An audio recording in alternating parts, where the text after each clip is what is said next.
didn't choose snakes for hair. She didn't ask to turn men to stone. Just think about that for a second. We all know the famous image, right? The terrifying snake-haired woman whose mere gaze turns you solid as a rock. But the truth? She was actually a priestess. She prayed to the goddess Athena every single day. And her ultimate reward was being brutally punished for being assaulted in Athena's own temple. This is Medusa. And if you're like most people, you've probably been told the wrong story your entire life. Welcome back to another Explainer. I'm your host, and I absolutely love breaking down these complex ancient stories so we can actually get to the truth of them. Last time, we looked at the gods who literally eat their own kids. Today, we're taking a deep dive into the one supposed monster in Greek mythology who was, in reality, the ultimate victim.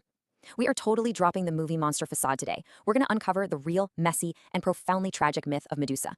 Let's find out why these ancient stories still hit so incredibly hard today. Part 1. Not a monster, a priestess. Okay, let's dive right in.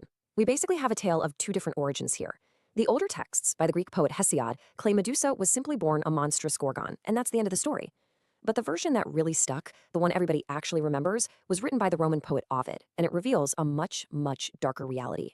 In this version, Medusa wasn't a monster at all. She was completely mortal. She was a stunningly beautiful woman with actual, normal human hair. No snakes in sight. She made a massive, life-altering choice. She took a sacred vow of chastity so she could become a priestess of Athena, the goddess of wisdom and war. And you have to understand, this vow was absolute. It meant no relationships, no marriage, ever. Her entire life, her entire devotion belonged solely to Athena's temple. She was completely innocent and utterly dedicated to her faith. But then, tragedy hits. Enter Poseidon. He's the god of the sea, Zeus's own brother, and historically infamous in these myths for basically never taking no for an answer. Poseidon saw Medusa serving in Athena's temple, and as the ancient texts plainly state, he assaulted her right there, directly on the sacred altar floor. Part 2. The Curse and Isolation. Think about the sheer, brutal unfairness of this power dynamic for a second. Poseidon is Athena's uncle. He's the untouchable king of the sea. He is vastly more powerful in the divine hierarchy than almost anyone. Athena is obviously furious that her temple was defiled, but she literally cannot punish Poseidon. So who does she direct her wrath toward? She punishes Medusa, the mortal priestess, the vulnerable victim who had absolutely no power to fight back. It's a rapid, devastating domino effect. She goes from taking a pure vow of chastity to having her sacred space violated, to being punished by the exact god she devoted her life to, and finally, to complete and utter banishment. She goes from a revered priestess to an outcast in the blink of an eye. Athena literally turned Medusa's renowned beauty into a deadly weapon. Her hair became living, venomous snakes. Her face became so terrifying that anyone who looked directly at her was instantly turned to solid stone. And this didn't just affect enemy warriors, it was anyone. Hunters, soldiers, or just innocent travelers who happened to wander by. And honestly, the worst part? It was completely uncontrollable. It's not like she could just turn it off. Because she was suddenly a lethal danger to everyone around her, she had to run. She took refuge with her two immortal Gorgon sisters, Steno and Euryale, who took her in. They fled to the very edge of the known world, hiding in a dark cave, miles away from humanity. Think about the isolation here. Medusa wasn't out prowling the countryside hunting people. People were hunting her. She couldn't even look at her own reflection in a puddle of water without risking destroying herself. She lived in total isolation purely because the gods needed a scapegoat. Part 3. Perseus, the hero. Fast forward years later, a mortal king named Polydectes wants to get rid of this young guy named Perseus, so he gives him an impossible suicide mission. Go fetch Medusa's head. But here's the thing. Perseus doesn't do this alone, not even close. He gets what is essentially a divine starter pack. Hermes' handsome winged sandals. Athena, yes, the very same Athena who cursed Medusa in the first place, gives him a polished bronze shield. Hades tosses in a literal cap of invisibility, and Hephaestus gives him a sword. He is armed to the teeth with divine cheat codes. So how does this epic, legendary boss battle actually go down? Well, it doesn't. First, he finds Medusa fast asleep in her cave. Then, using that shiny bronze shield as a mirror so he doesn't get turned to stone, he just walks backward and cuts off her head while she is completely unconscious. There's no epic duel. He doesn't even speak to her. It's literally just the assassination of a sleeping outcast. And right after this, there's a detail that is just gut-wrenching. From her severed neck sprang two children, Pegasus, the famous winged horse, and Chrysaor, a giant warrior. Because Medusa was actually pregnant by Poseidon from that horrific assault in the temple. She died carrying her abuser's children, all alone in a dark cave.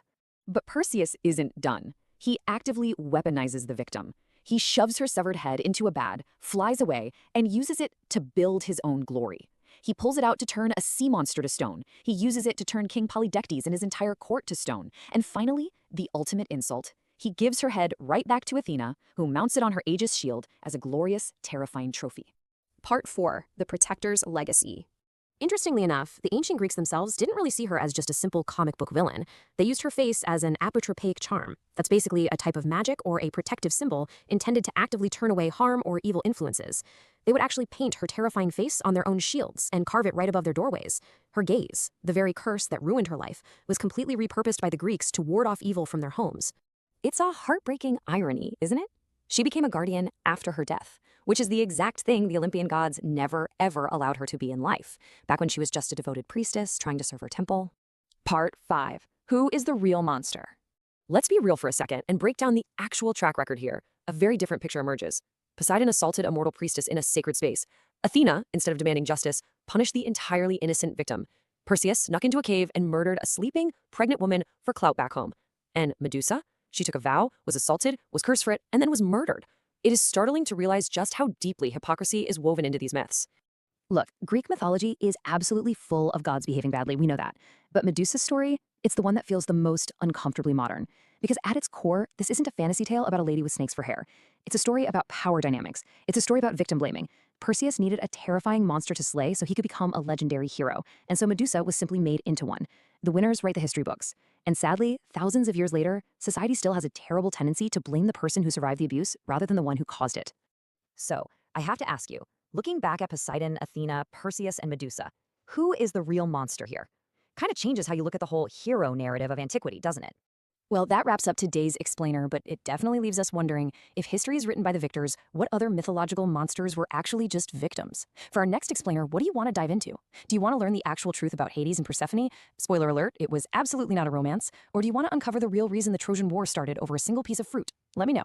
Comment Medusa down below if you want a part 2 covering the fate of her Gorgon sisters, and definitely tell me which god you think was the absolute worst to her. Don't forget to subscribe for more deep dives. I'll see you for our next myth.